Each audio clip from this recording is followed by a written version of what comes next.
The gallery was too bright, too crowded, too loud with the kind of laughter that came from people who'd never known real hunger.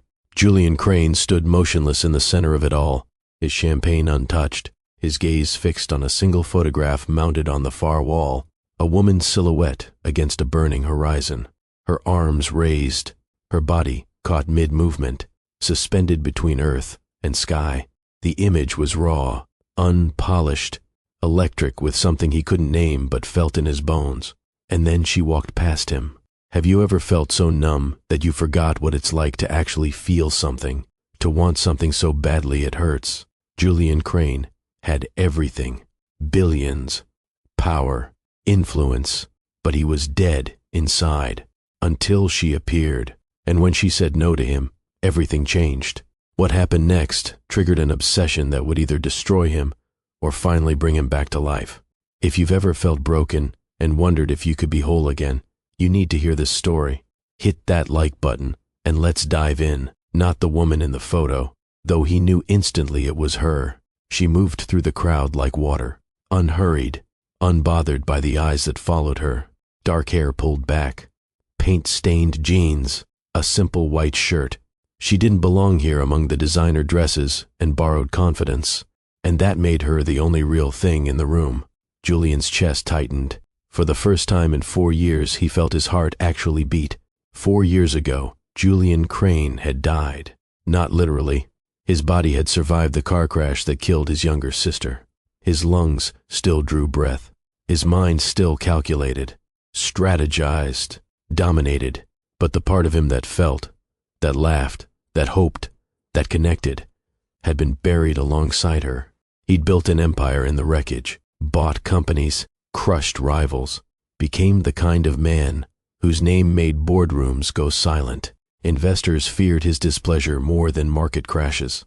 Competitors studied his moves like generals studying war tactics.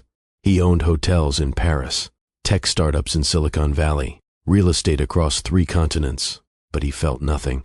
Not triumph, not satisfaction, not even rage. His penthouse overlooked the city like a throne room, floor-to-ceiling windows, Italian marble, art worth more than most people's homes. He'd stand there some nights, whiskey in hand, staring at the lights below and feeling absolutely nothing. His assistant Stephen once asked him if he was happy. Julian had looked at him with genuine confusion.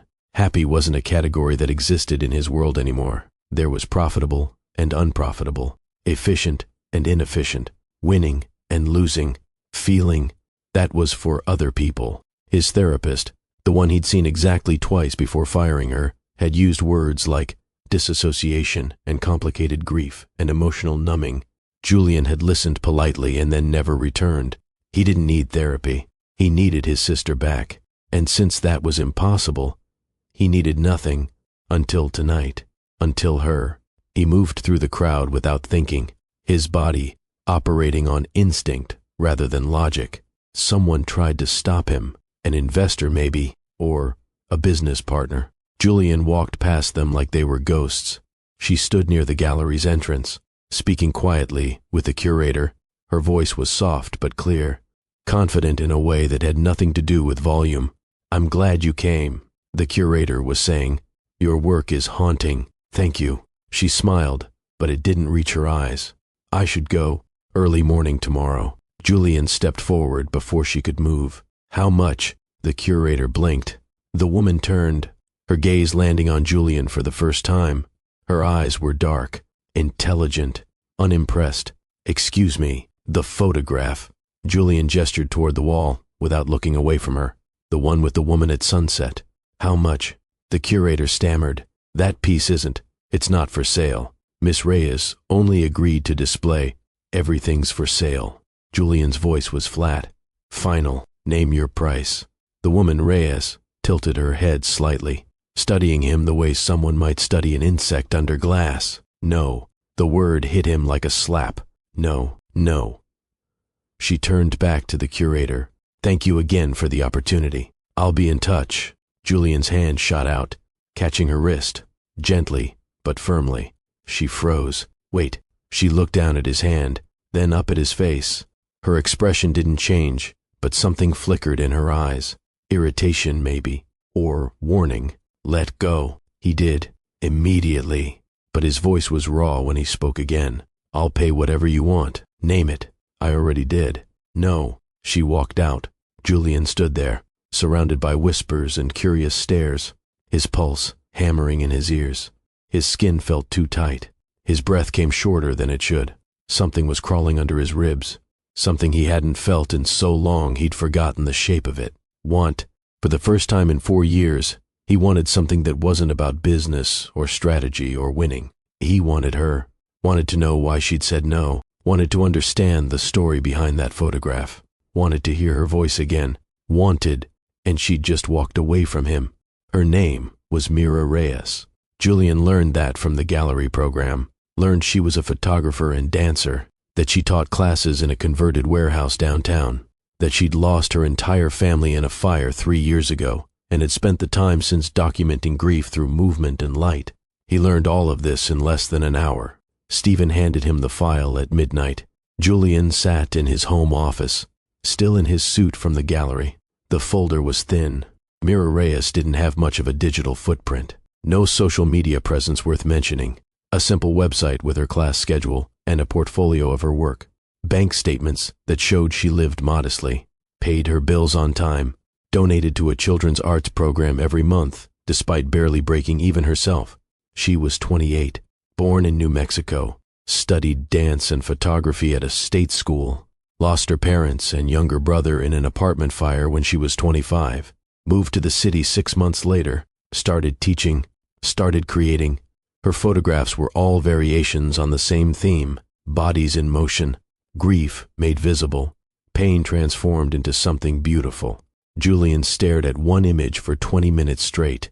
A dancer collapsed on the floor, arms outstretched. The lighting made it look like she was drowning in shadow, or maybe being born from it. He couldn't tell. Sir, Stephen's voice cut through his thoughts. It's 2 a.m. I know what time it is. You have the Singapore call at 6. Cancel it. Stephen hesitated. That's a $400 million deal. I said cancel it. Silence. Then, sir, may I speak freely? Julian didn't look up from the photograph. You're going to anyway.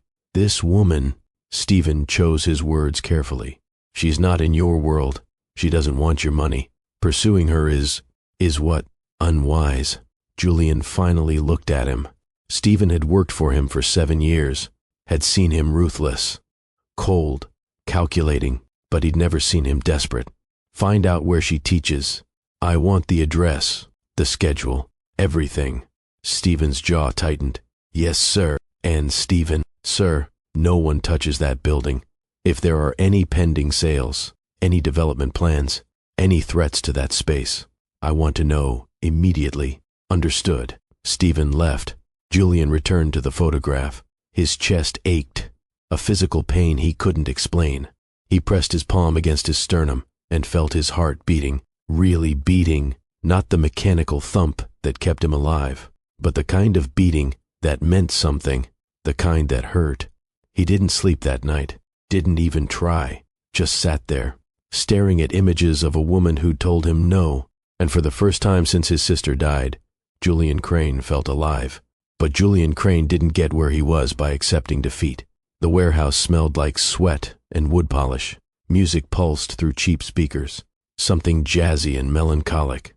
A dozen people moved across the floor in fluid, chaotic synchronicity, their bodies telling stories Julian couldn't understand, but felt anyway. Mira stood at the front, her voice calm and steady as she guided them through the choreography.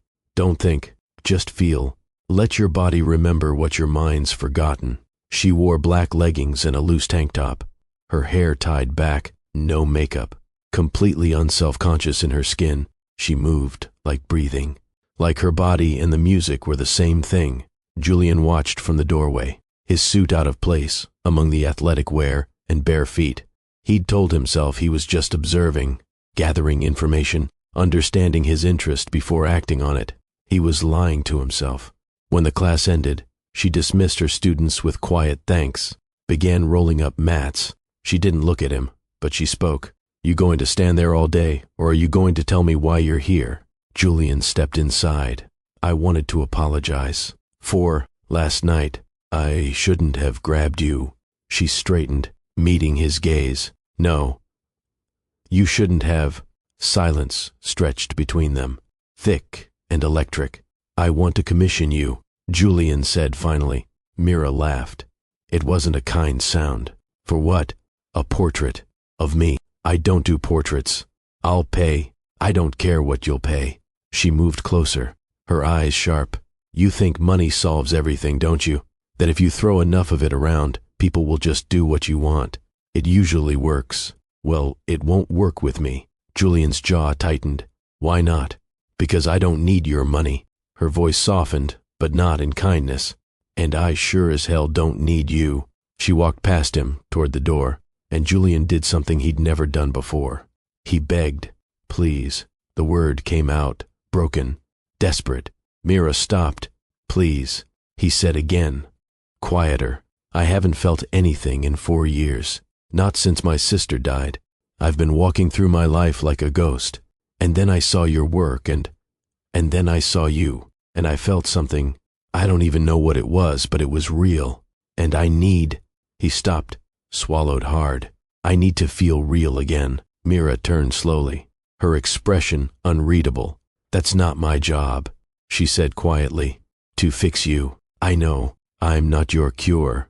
I know. She studied him for a long moment, searching for something in his face. Whatever she found, it made her sigh. 1 session. That's it. You show up. You follow my rules. And then, you leave me alone. Relief flooded through him so powerfully, he almost staggered. Thank you. She didn't smile. Don't thank me yet.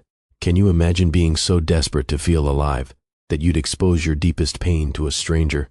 Drop a comment. If you've ever had someone see through your walls, and don't forget to subscribe. This story takes a turn you won't expect. Julian arrived at her studio exactly on time.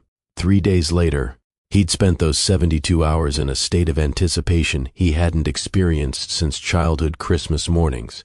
Stephen had tried repeatedly to get him to focus on actual business. A merger was falling apart. Stock prices were fluctuating. Competitors were making moves. Julian didn't care. Mira handed him a worn pair of sweatpants and a t-shirt. Change. Leave the suit at the door. He obeyed. The clothes smelled like laundry detergent and something else, something earthy. When he returned, she was adjusting her camera on a tripod. This isn't a typical portrait, she said without looking at him. I don't do staged smiles in perfect lighting. I photograph truth. So if you want pretty, you're in the wrong place. I don't want pretty. Good. She turned, then move. What? Move. Dance. Walk. Whatever. Just move. Julian stared at her. I don't know how. You have a body, don't you? Use it. He felt ridiculous. Exposed. But he moved. Awkwardly at first. Stiff mechanical steps across the floor. Mira circled him with the camera, snapping shots in rapid succession. The shutter sound felt like judgment. Stop thinking. She said, You're in your head. Get out of it. I don't know how. She set the camera down, crossed to him, stood so close he could smell her. Paint and vanilla and something earthy he couldn't name. Close your eyes. He did. When's the last time you felt alive? The question hit him like a fist. His throat tightened. I don't know. Think harder. Images flickered through his mind. His sister's laugh. The way she used to drag him to concerts and art shows and places he'd never have gone on his own. The way she'd made the world feel bigger. Sarah had been everything he wasn't. Open, warm, reckless with her heart. She'd called him the night of the accident, asked him to pick her up from a party across town. He'd been in a meeting, told her to take an Uber. She'd laughed and said she would. 20 minutes later, she was dead. Drunk driver ran a red light, killed her instantly, and Julian had been closing a deal on a shopping center in Newark. His breath hitched, the memories crashing over him like waves. Her funeral, the empty chair at family dinners, the way his parents looked at him sometimes like they were wondering why he'd survived, and she hadn't. He wondered the same thing. Mira's hand touched his chest, light and steady. There, she whispered. That's it. That's the truth. Now move. And he did. He didn't think, didn't calculate, Just let his body do what it wanted. Stumbling, reaching, collapsing to his knees, the grief he'd buried for 4 years poured out of him in broken, jagged movements. His shoulders shook. His breath came in gasps. He didn't cry, couldn't cry, but his body told the story his mouth never had. Mira's camera clicked steadily, capturing every moment. When he finally stopped, gasping and trembling on the floor, she lowered the camera. "That," she said quietly, "is real." Julian looked up at her, his eyes burning. "Thank you." She didn't respond, just packed up her equipment in silence. He changed back into his suit. When he emerged from the small bathroom, she was waiting by the door. "I'll have the photos ready in a week. Can I see you before then?" "No." "Why not?" "Because you need to sit with what just happened, and I need space from whatever this is." She gestured between them. The air felt charged, heavy. Julian nodded. "Okay." As he was leaving, she called after him, "Julian." He turned. "Don't come back." He came back, not to her studio, but he found himself at her gallery showings, her dance performances, the small cafe where she graded student work every Thursday morning. He didn't approach her, didn't try to speak to her. He just watched. Stephen noticed, of course, started compiling reports without being asked. Mira's schedule, her students, her financial situation, the building's lease agreement. And that's when Julian learned the warehouse was being sold. The owner had accepted an offer from a development company, luxury condos. The tenants, including Mira, had 90 days to vacate. The building would be demolished by spring. Julian sat in his office, the report in front of him. Stephen standing nearby. "Get me the owner's contact information, sir, now." Within an hour, Julian was on the phone. Within 2 hours, he'd made an offer triple the developer's price. Within 3 hours, the building was his. He didn't tell Mira. He told himself it was strategy, that she'd refuse if she knew, that he was protecting her dream, preserving something beautiful. He was lying to himself again. The truth was simpler and more terrifying. He was obsessed. He watched the photos she'd taken of him obsessively. Stephen had picked them up when they were ready. Julian told himself he'd look at them once, understand what she'd seen, move on. Instead, he stared at them for hours. In the images, he was unrecognizable. Not the composed billionaire, not the ruthless businessman, just a man, broken, raw, grieving, his face twisted in pain, his body collapsed in surrender. She'd captured the moment his carefully constructed walls had crumbled, the moment he'd let himself feel. He looked destroyed. He looked alive. Julian framed them, hung them in his private office, where no one else could see, and every time he looked at them, he felt that same pull, that same desperate need, not for the photos, for her. 3 weeks after the photography session, Mira found out about the building. She stormed into his office without an appointment, shoving past his assistant, slamming the door behind her. "What the hell is wrong with you?" Julian looked up from his laptop, unsurprised. "Hello, Mira." "Don't hello, Mira me. You bought my studio. I bought a building. You happen to teach there." "Bullshit." She crossed her arms. "You're trying to control me. I'm trying to protect you. I didn't ask for your protection." "I know." She stared at him, fury radiating off her in waves. Her cheeks flushed, her eyes bright. She'd never looked more beautiful.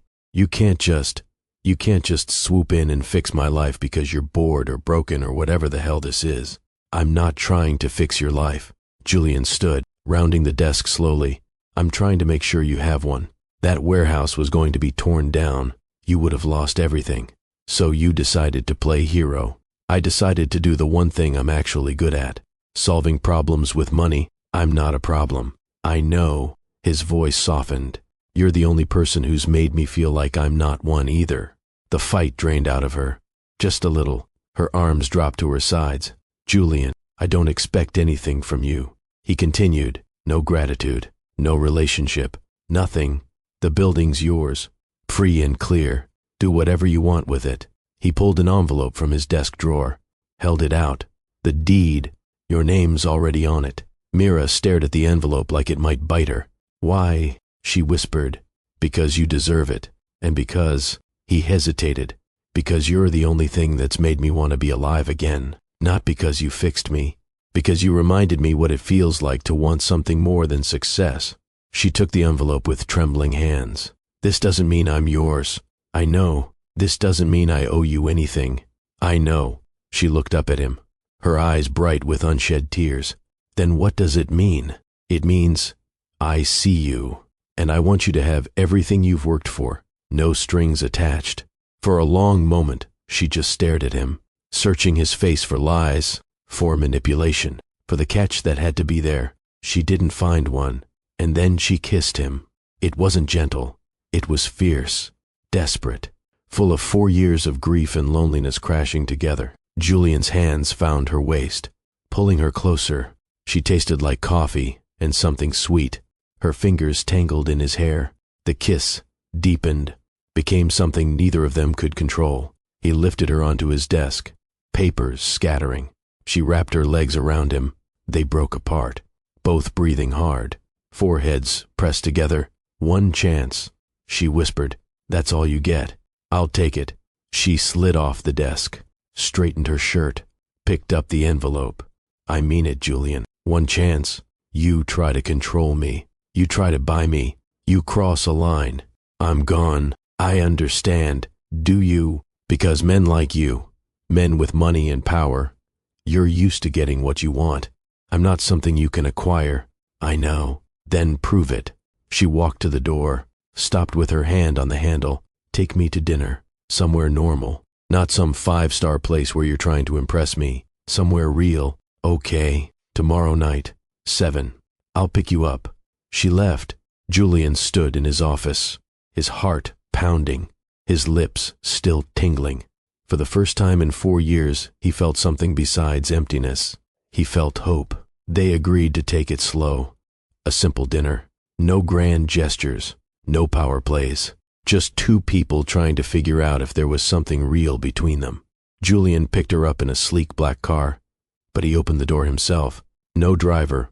No Stephen hovering in the background. No pressure, he said as she slid into the passenger seat. No deals, no checks. Just let me be a man with you. Mira studied him for a moment, then nodded. Okay. He took her to a small Italian place in Brooklyn. Family-owned. Red checkered tablecloths. Candles in wine bottles. The kind of place where the owner's grandmother still made the pasta by hand. Mira smiled when she saw it. How did you find this place?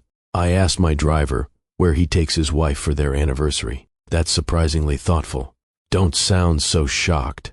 They ordered wine for her, water for him. When the food came, they ate slowly, talked carefully, like 2 people walking through a minefield. She told him about her family, her father who'd been a mechanic, her mother who'd taught elementary school, her little brother Miguel, who'd wanted to be an astronaut. The fire had started in the apartment below theirs. Faulty wiring. By the time anyone noticed, it was too late. Mira had been away at college, had gotten the call at 3 in the morning. Julian listened, didn't try to fix it, didn't offer meaningless platitudes, just listened. That's why you photograph grief, he said quietly. That's why I photograph truth. She corrected. Grief is just the truth I know best. He told her about Sarah, about the phone call, the meeting he'd refused to leave, the guilt that had turned him into stone. You think it's your fault. Mira said, I know it's my fault. It's not. If I'd left the meeting, someone else still would have run that red light. Someone else still would have been drunk. Your sister still would have needed a ride. The only difference is, you would have been there, or you wouldn't. You couldn't have changed what happened. Julian's throat tightened. I should have been there. Maybe, or maybe you would have been in the car too. Maybe you'd both be dead. She reached across the table, took his hand. You can't save people from the world, Julian. You can only choose whether to show up for them while they're here. The words hit him like a revelation, like something he'd needed to hear for 4 years but never had. When did you get so wise? When I stopped being angry at God for taking them and started being grateful I had them at all. They finished dinner. He drove her home, walked her to her door. She turned to face him. Thank you. For tonight. Thank you for giving me a chance. She smiled, leaned up, kissed him softly. Good night, Julian. Good night, Mira. He waited until she was inside, until the lights came on in her apartment. Then he walked back to his car, and for the first time in 4 years, Julian Crane went home and slept peacefully. The next 2 months were the happiest of Julian's life. He and Mira fell into a rhythm, dinners twice a week, her performances when she had them, his business events when he couldn't avoid them. They texted throughout the day, small things, photos, thoughts, jokes. He started attending her dance classes, not to watch, to participate. He was terrible, uncoordinated, self-conscious, but she was patient, and something about moving his body, about letting go of control, made him feel lighter. His board members noticed the change, commented on it carefully. Stephen was less careful. "You're different, sir." Julian looked up from his computer. "Different? How?" "Happier. That's not the worst thing." "No, sir. It's not. But," Stephen hesitated, "but happiness makes people vulnerable, and vulnerable people make mistakes." Julian leaned back in his chair. "You think she's a mistake. I think she's the first thing you've cared about in years, and that scares me, because men like you, when you care about something, you tend to destroy it trying to keep it safe." The words hung in the air. Julian wanted to argue, wanted to say Stephen was wrong, but he couldn't, because deep down he knew it was true. The cracks started small. Mira mentioned having coffee with a friend. Julian asked who. She said a guy from her old dance company. Julian's jaw tightened, but he said nothing. She posted a photo on her barely used Instagram. Her and a man, laughing, arms around each other's shoulders. The caption read, "Reunited with my favorite partner." Julian stared at the photo for 20 minutes. Stephen found him that way, pulled up the man's information without being asked. Marcus Vale, former principal dancer, toured Europe for 3 years. Just moved back to the city, known Mira since college. Julian's hands curled into fists. "Sir, find out where he's living." "Sir," I said, "find out." That night Mira called, asked if she could reschedule their dinner. Marcus had gotten last-minute tickets to a show. She hadn't seen live dance in months. "Of course." Julian's voice was calm, controlled. "Have fun. You're sure you don't mind?" Not at all. He minded. He minded so much, it felt like his chest was caving in. He went to the show, sat 3 rows behind them, watched Marcus lean over and whisper in her ear, watched her laugh. Julian left before it ended. Have you ever wanted something so badly that you sabotaged it? Hit that like button if you've been your own worst enemy, and share this video with someone who needs to hear that it's never too late to change. The obsession returned, worse than before. Julian had Stephen track Marcus's movements, where he went, who he saw, his financial situation, his dating history.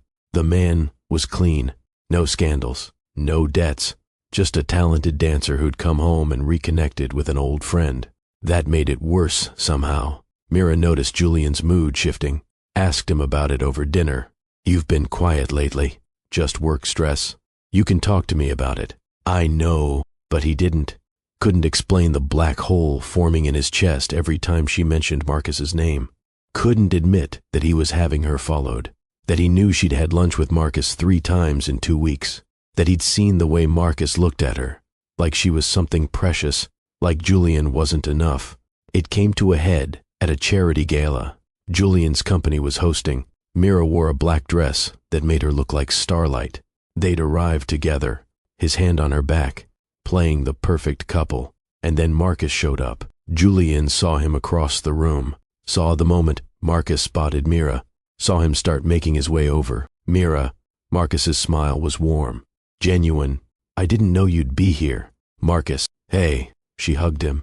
"This is Julian." "Julian." "This is Marcus. We danced together in college. Nice to meet you." Marcus extended his hand. Julian took it, squeezed just a fraction too hard. Likewise, Marcus's smile flickered, but he didn't back down. "Mira tells me you're quite the businessman. Mira tells me you're quite the dancer." "Oh, I don't know about that. I'm just getting back into it. Actually," he turned to Mira, "I meant to ask you. The company's doing a production next month.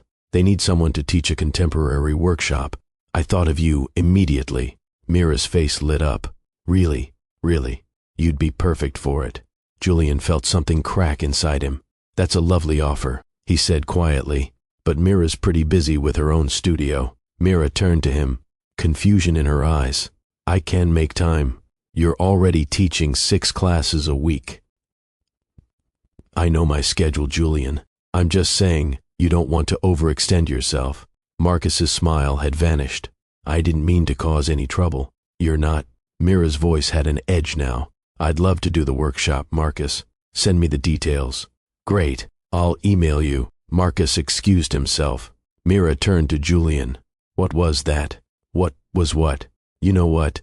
The whole busy schedule thing. You basically told him I couldn't do it. I was looking out for you. I didn't ask you to. Julian's jaw tightened. He seems very interested in your schedule. He's a friend. Is that all? Mira's eyes widened. Are you serious right now? I'm just asking. No, you're not just asking. You're accusing. I'm not. Then what are you doing, Julian? He couldn't answer. Couldn't put into words the irrational terror that was clawing at his insides. The certainty that Marcus was going to take her away. That she was going to realize Julian was broken, damaged, not worth the effort. Mira shook her head. I need air. She walked away. Julian stood there, surrounded by a room full of people who worked for him, feared him, respected him, and he'd never felt more alone. He found her on the balcony 20 minutes later. She was leaning against the railing, arms crossed, her shoulders tight. I'm sorry. She didn't turn. For what specifically? For questioning you. For acting like I have any say in who you spend time with. You don't. I know. Do you? Because that's twice now you've acted possessive when Marcus is around, and I need to know if that's going to be a pattern. It's not. Mira finally turned, looked at him with those dark, intelligent eyes that saw too much. I like you, Julian. I really do, but I won't be with someone who treats me like property. You're not property. Then stop acting like I need your permission to live my life. You're right. He stepped closer. You're absolutely right. I'm struggling with something, and I'm taking it out on you. That's not fair. What are you struggling with? The truth stuck in his throat. The admission that he was terrified, that for 4 years he'd felt nothing, and now he felt everything, and it was overwhelming. That the thought of losing her made him want to tear the world apart. I'm afraid, he said finally. Of what? Of losing you. Mira's expression softened. Just slightly. You can't lose something you don't own. I know, but I can lose something I love. The word hung between them. Love. He hadn't said it before. Wasn't even sure it was the right word. But it was the closest thing he had. Mira's eyes glistened. Julian, I'm in therapy, he said quickly. I started 2 weeks ago. I didn't tell you because I wanted to make sure I could actually do it first. But I'm working on this, on understanding why I react the way I do. She studied him. Why didn't you tell me? Because admitting I need help feels like admitting I'm broken. You are broken. We both are. That's not the problem. The problem is when you let your broken parts hurt other people. I know. She reached out, took his hand. I'm not going anywhere, Julian, but you need to trust me. Can you do that? He wanted to say yes, wanted to believe it was that simple. But then he looked over her shoulder, into the ballroom, and saw Marcus watching them through the glass. And Julian knew. He couldn't. The next week, Julian spiraled. He canceled therapy, told himself he didn't need it, told himself he just needed to be smarter, more careful. He had Stephen increase surveillance on Marcus, found out Marcus had been offered a position as artistic director at a prestigious company, found out the job came with housing, a studio, everything he'd need to stay in the city permanently. Found out he'd asked Mira to dinner to celebrate. Julian sat in his office, the walls closing in, his hands shaking. Stephen stood in the doorway, looking concerned. Sir, you need to stop this. Stop what? You know what? This obsession with Marcus Vale. It's not healthy. He's moving here permanently. So what? That doesn't mean. It means he's going to be in her life. Constantly. And eventually she's going to realize he's better for her than I am. That's not. He's whole Stephen. I'm not. He can give her art and passion and a shared language I'll never understand. What can I give her? Money, control, my neurotic need to know where she is every second of every day. You're spiraling, sir. I'm being realistic. No, you're being afraid, and you're letting that fear turn you into exactly the kind of man she'll leave. The words hit him like a slap, but Julian couldn't stop, couldn't pull himself back from the edge. 3 days later, it all fell apart. Mira had invited Julian to one of her performances, a special showcase she'd been working on for months. He'd promised to be there, but he'd also found out Marcus would be there, sitting in the front row, supporting her like Julian should have been. Julian arrived early, sat in the back, watched people filter in, watched Marcus arrive with flowers, expensive flowers, the kind that cost more than Mira probably made in a week. Rage bloomed in his chest, hot and irrational. When the show started, Julian couldn't focus. All he could see was Marcus, leaning forward, completely captivated, mouthing along to parts he probably recognized from when they danced together. After the show, during the reception, Julian watched Marcus approach Mira, watched him hand her the flowers, watched her face light up, and something in Julian snapped. He crossed the room in long strides, put his hand on Mira's waist, possessive and clear. Beautiful performance, darling. Mira turned, surprised. Julian, I didn't see you. I was in the back. He looked at Marcus. Those are lovely flowers. Thank you, Marcus said carefully. I thought Mira deserved them. She does. Julian's voice was ice. She deserves a lot of things. The air grew tense. People nearby stopped talking, started watching. Julian. Mira's voice held a warning, but Julian couldn't stop. All the fear and jealousy and rage poured out. Must be nice, he said to Marcus, swooping in. Now that you're back, old friend, old dance partner, I'm sure she tells you things she doesn't tell me. Julian. Mira's voice was sharp now. What are you doing? I'm just wondering. He looked at her. If there's something I should know about your history with Marcus. Are you kidding me right now? Marcus held up his hands. Look, man, I don't know what you think is happening, but what I think, Julian stepped forward, is that you've been circling around my girlfriend for weeks, playing the supportive friend, the understanding artist, everything I'm not. That's enough. Mira's voice cut through the room. She grabbed Julian's arm, pulled him toward a side door, away from the staring crowd, away from Marcus's shocked face. In the hallway she turned on him, her eyes blazing. What the hell was that? That was me, stating facts. That was you humiliating me in front of my colleagues, in front of my friends, at my own show. He was holding your hand. He hugged me, Julian. It's called being supportive, something you clearly don't understand. I came to your show. You came to my show and made it about you, about your insecurity, about your need to mark your territory like I'm some kind of possession. Julian's chest heaved. I saw the way he looks at you. And how does he look at me? Like he wants you. Maybe he does. Mira's voice was cold now. Maybe every man who looks at me wants me. Does that mean you get to go around threatening all of them? I wasn't threatening. You were absolutely threatening. And you know what the worst part is. She stepped closer, her voice dropping. I wasn't even thinking about Marcus that way. He's my friend. That's all he's ever been. But you were so busy being jealous, you couldn't see that. Tears gathered in her eyes, but her voice stayed steady. I told you, Julian. One chance, and you just blew it. The words hit him like a physical blow. Mira, no. She held up her hand. I can't do this. I can't be with someone who doesn't trust me, who treats me like property, who makes scenes at my events because he's too insecure to believe I chose him. I'm sorry. You're always sorry. But sorry doesn't mean anything if you don't change. I am changing. I'm trying. Are you? Because from where I'm standing, you're getting worse. She turned toward the door. Julian grabbed her arm, gentle but desperate. Please, don't do this. Let go of me. He did, immediately, but the damage was done. Mira looked at him with something worse than anger, disappointment. I need space, Julian. Real space. No texts, no calls, no showing up at my studio, nothing. For how long? I don't know, until I figure out if this is something I can fix or something I need to walk away from. She left. Julian stood in the hallway, the sounds of the reception muffled through the door, his hands shaking, his chest hollow. He'd done exactly what Stephen warned him about. He'd destroyed the thing he loved, trying to keep it safe. The next 2 weeks were the darkest of Julian's life. Mira blocked his number, stopped responding to emails, had her studio manager turn him away when he tried to visit. Julian fell apart.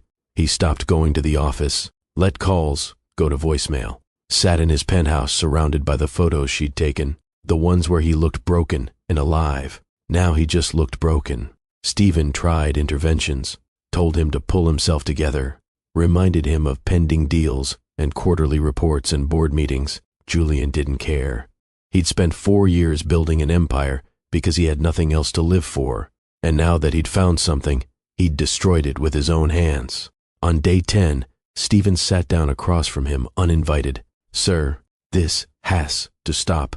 Julian didn't look up from his whiskey. "What does this wallowing, drowning, whatever you want to call it? She left me." "No, you pushed her away. There's a difference." Julian finally looked at him, his eyes red-rimmed. "What's your point?" "My point is, you have 2 choices. You can sit here feeling sorry for yourself, or you can actually do the work to become the man she thought you could be." "What work?" "Therapy, real therapy. Not 1 session so you can tell her you went. Actual, consistent professional help. It won't matter. She's done with me." "Maybe," Stephen's voice softened, "but even if she is, don't you owe it to yourself to figure out why you sabotage the things you love?" Silence. "Your sister died," Stephen continued carefully, "and you've spent 4 years punishing yourself, turning yourself into someone who can't be hurt because you don't feel anything. And then Mira came along, and you felt everything, and you didn't know what to do with it." Julian's throat tightened. "You need help, sir, not to win her back, to save yourself." Julian stared at his whiskey, at the amber liquid that tasted like nothing, made him feel nothing. He was so tired of feeling nothing. "Okay," he whispered. "Okay." Julian found a therapist who specialized in trauma and grief, Dr. Sarah Chen. She had a waiting list 6 months long, but Julian paid extra to jump it. Old habits. She called him on it in their first session. "You think money solves everything, don't you? I'm starting to learn it doesn't." "Good. That's step 1. They met twice a week. 50-minute sessions that felt like surgery. Dr. Chen didn't let him hide, didn't accept his deflections, pushed him to talk about Sarah, about the guilt, about the numbness, about Mira. "You said she made you feel alive." Dr. Chen said in week 3, "Yes." "And that terrified you?" "Yes." "Why?" Julian was silent for a long moment. "Because if she could make me feel alive, then losing her would kill me. And I've already died once. I don't know if I can survive it again." "So you tried to control her, to make her so dependent on you, she couldn't leave. I gave her a building. You gave her a cage disguised as a gift." The words stung because they were true. "I ruined it," Julian said quietly. "The best thing that ever happened to me, and I destroyed it. Maybe," Dr. Chen leaned forward, "or maybe you just made a mistake. A big one, but not irreversible. She won't talk to me. I'm not talking about her. I'm talking about you. Can you forgive yourself for being human?" Julian didn't know. In week 4, they talked about Sarah's death. Really talked about it. Julian cried for the first time since her funeral, sobbed until his chest hurt, until he couldn't breathe. Dr. Chen sat quietly, passing him tissues, waiting. When he finally stopped, she spoke softly. "You didn't kill her, Julian. I should have picked her up. Maybe. But you didn't make that driver get drunk. You didn't make him run that light. You made a choice that seemed reasonable at the time, and it happened to have consequences you couldn't predict.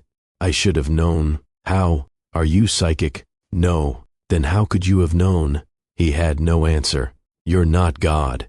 Dr. Chen said, "You're just a man who lost his sister, and who's been punishing himself ever since because you think if you suffer enough, it'll bring her back." "It won't," Julian whispered. "No, it won't. So maybe it's time to stop." By week 6, Julian was sleeping better, eating regularly, going back to work with something resembling focus. He didn't contact Mira. As much as it killed him, he gave her the space she'd asked for. Instead, he worked on himself, on understanding his patterns, his triggers, the way his fear manifested as control.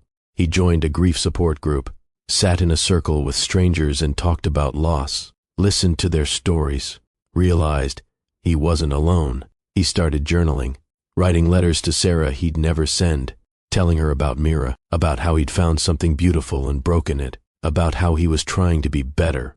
He donated money to drunk driving prevention programs, not because it would bring Sarah back, but because maybe it would save someone else's sister.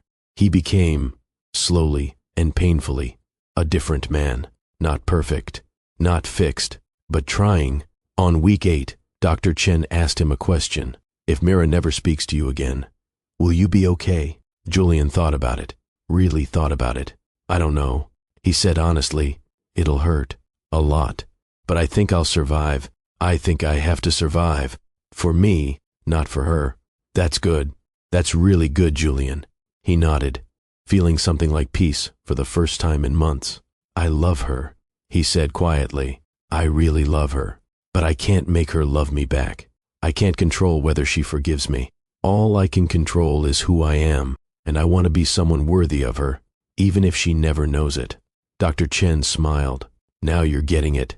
That night, Julian sat in his penthouse, looking at the photos Mira had taken. He didn't stare at them obsessively anymore, didn't use them to torture himself, just looked at them with gratitude for the gift she'd given him, the permission to feel. He wrote her a letter, not to send, just to organize his thoughts. Dear Mira, I'm writing this knowing you'll never read it. That's okay. I'm not writing it for you. I'm writing it for me. I'm sorry. I know I've said that before, but I mean it differently now. I'm not sorry because I want you back.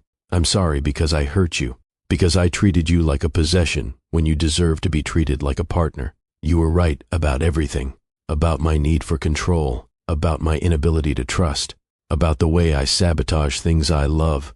I'm working on it, really working. Therapy twice a week, grief group, all of it, not to prove anything to you, but because I need to prove something to myself. I need to prove I can be better than my trauma. You taught me I could feel again. Thank you for that, even if it hurt, even if I ruined it. Thank you for reminding me what it means to be alive. I hope you're happy. I hope Marcus treats you the way you deserve. I hope you dance until you're too old to move. I hope every dream you have comes true. And I hope someday you can forgive me, even if I never know you did. Julian. He folded the letter, put it in his desk drawer with all the others he'd written, and then he went to bed and slept. Mira spent those same 2 weeks trying to convince herself she'd made the right choice. She threw herself into teaching, choreographed new pieces, said yes to the workshop Marcus had offered, filled every moment so she wouldn't have time to think. It didn't work. She thought about Julian constantly, the way he'd looked at her that night at the gallery, the way he'd broken down in her studio, the way he'd kissed her like she was oxygen, the way he'd humiliated her at her showcase. She was angry. She had every right to be angry, but she also missed him. Marcus noticed, of course, asked her about it over coffee one afternoon. You want to talk about what happened at the showcase? Not really. He was pretty jealous. He was an asshole. Marcus nodded. But you love him anyway. Mira looked up sharply. I didn't say that. You didn't have to. I've known you 10 years, Mira. I've seen you in love once, with that guy in college who broke your heart. You looked at him the same way you look at Julian. She wanted to deny it. Couldn't. He's broken, Marcus. So are you. So am I. Everyone's broken. The question is whether someone's willing to do the work to heal. And you think Julian is, I don't know, is he? Mira didn't have an answer. She asked around carefully, reached out to Stephen through a mutual contact, asked if Julian was okay. Stephen's response was measured. He's in therapy, regularly. He's stopped obsessing, stopped trying to contact you. He seems different. Different how? Calmer, sadder maybe, but in a healthier way, if that makes sense. It did. Mira sat with that information for 3 days, turned it over in her mind, examined it from every angle. Then she made a decision. She called Dr. Chen's office, got an appointment, spent an hour talking about Julian, about fear and trust, and whether people could really change. Dr. Chen listened without judgment, then asked a simple question. Do you love him? Yes. Do you think he loves you? I think he loves the idea of me, the way I make him feel. I don't know if he actually knows who I am. That's a fair concern. So why don't you find out? What? Talk to him, not to get back together, but to see if the work he's doing is real. Give him a chance to show you who he's becoming. And if he hasn't changed, then you walk away knowing you tried. Mira nodded slowly. Okay. That night she unblocked his number, sent a single text. Coffee. Tomorrow, 2 p.m. The place in Brooklyn. Julian's response came 30 seconds later. I'll be there. Julian arrived 15 minutes early, sat at a corner table, ordered water, waited. His hands shook slightly. He noticed, acknowledged it, didn't try to make it stop. Dr. Chen had warned him this might happen, that seeing Mira again would trigger all the old patterns, the need to control, to possess, to make sure she stayed. Just breathe. Dr. Chen had said, feel the feelings, don't act on them. So Julian breathed. Mira walked in at exactly 2. She looked tired, beautiful and tired. She wore jeans and a sweater, her hair down, no makeup. She looked real. Julian stood, sat back down, unsure of the protocol. Mira sat across from him. Hi, how are you? I'm okay. You? Same. Silence, heavy but not hostile. Thank you for agreeing to meet, Julian said carefully. I know I don't deserve it. No, you don't. Mira's voice was quiet. But I needed to see you. Why? She studied him, taking in the changes, the lines around his eyes, the way he held himself, less certain but more present. I heard you're in therapy. I am. How's that going?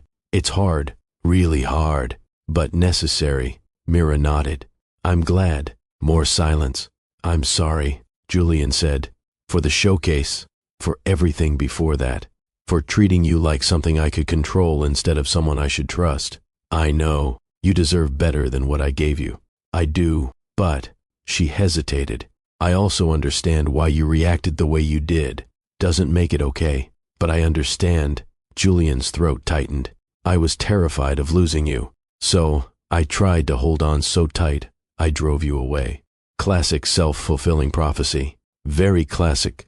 A ghost of a smile touched his lips, then faded. I'm not asking you to take me back, he said. I just wanted you to know I'm working on it, on being better. Not for you, for me, because you were right. I need to fix myself. Mira's eyes glistened. That's good, Julian. Really good. But I don't know if that's enough. I know. Because trust isn't something you can just decide to give back. It's something that has to be rebuilt. Slowly. I know. And I don't know if I can do that. If I can put myself through that process, just to watch you spiral again. Julian nodded. I understand. Do you? Yes. He met her eyes. You gave me one chance. I destroyed it. That's on me. You don't owe me another one. Mira's breath caught. But, Julian continued, if you ever decide you want to try again, I'll be here, working on myself, becoming someone worthy of your trust. Not because I think it'll win you back, but because it's the right thing to do. He stood, pulled out his wallet, left money on the table for both their drinks. Thank you for meeting me. Take care of yourself, Mira. He walked out. Mira sat there, stunned. He'd just walked away. Didn't beg, didn't plead, didn't try to convince her. Just left. She sat there for 20 minutes, thinking. Then she went home, cried, danced, called Marcus. I think I'm an idiot. Why? I think I still love him. Then tell him that.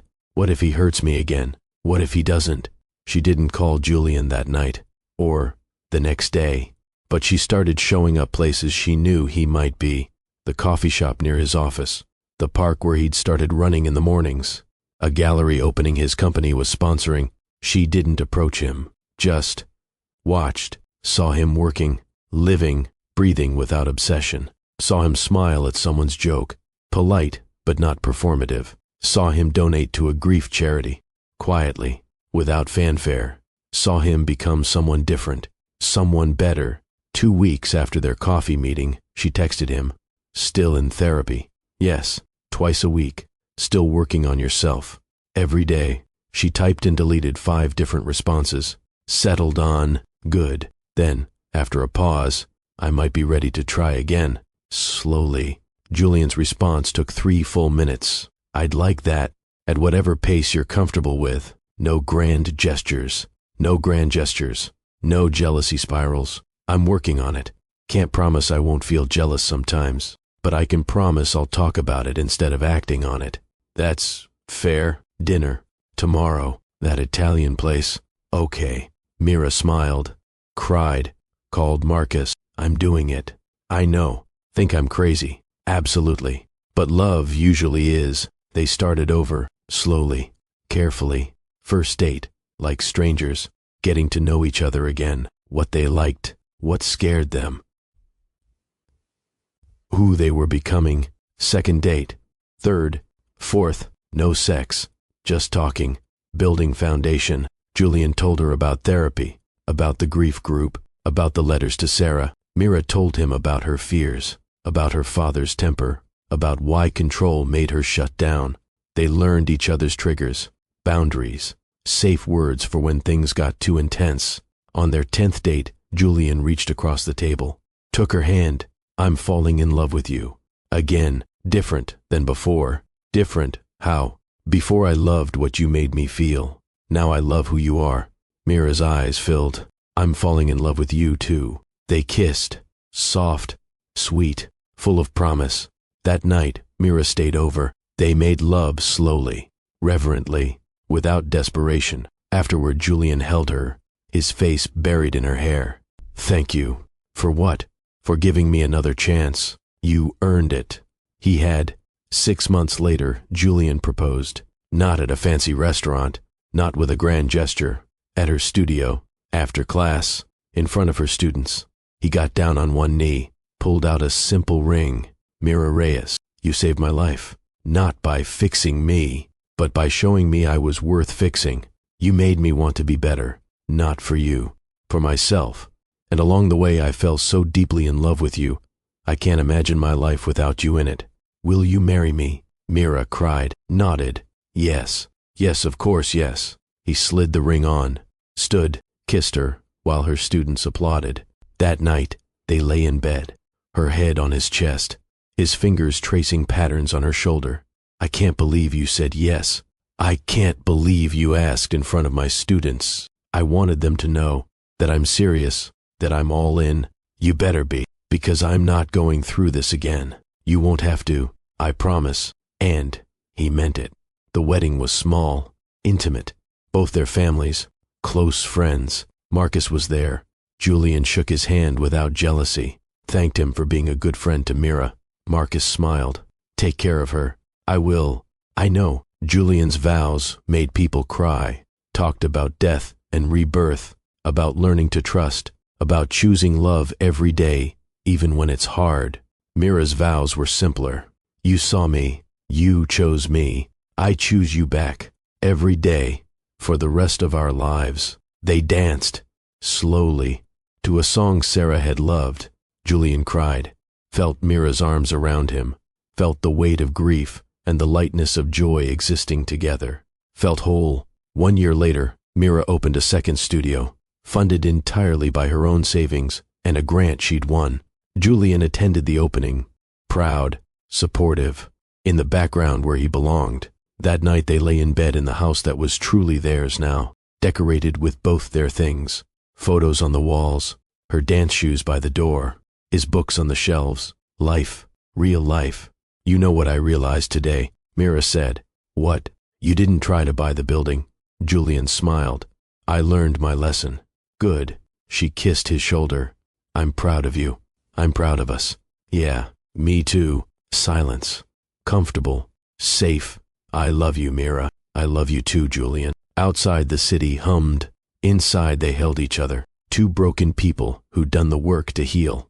Who'd chosen each other. Who'd built something real. Julian Crane had spent 4 years dead inside. Had spent months obsessed and spiraling. Had hit rock bottom and clawed his way back up. And now, finally, he was alive. Really alive. Not because of Mira, but because of himself. Because he'd done the work, faced his demons, learned to trust. She'd been the catalyst. The reason he'd started trying, but he'd done the actual work, and that made all the difference.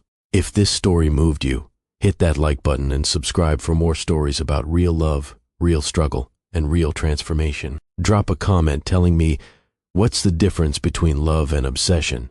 I read every single one. And share this with someone who needs to hear that broken doesn't mean unfixable, that people can change, that love is worth fighting for, both the love we give others and the love we give ourselves. Thanks for watching. I'll see you in the next story.